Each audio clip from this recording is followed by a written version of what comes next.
I the a-hole for hitting a gritty while my uncle had a heart attack? This is a really hard story for me to tell. I know it sounds stupid, but please don't judge me.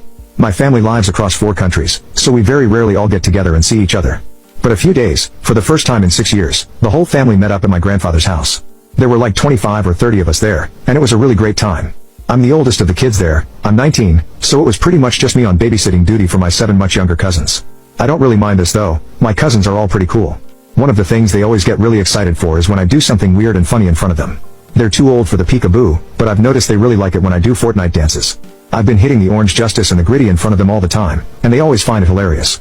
Anyway, we were all in the living room after lunch, the adults were sitting in the main room, and I was behind the couches with the rest of the kids. As always, I was entertaining them with stupid stuff.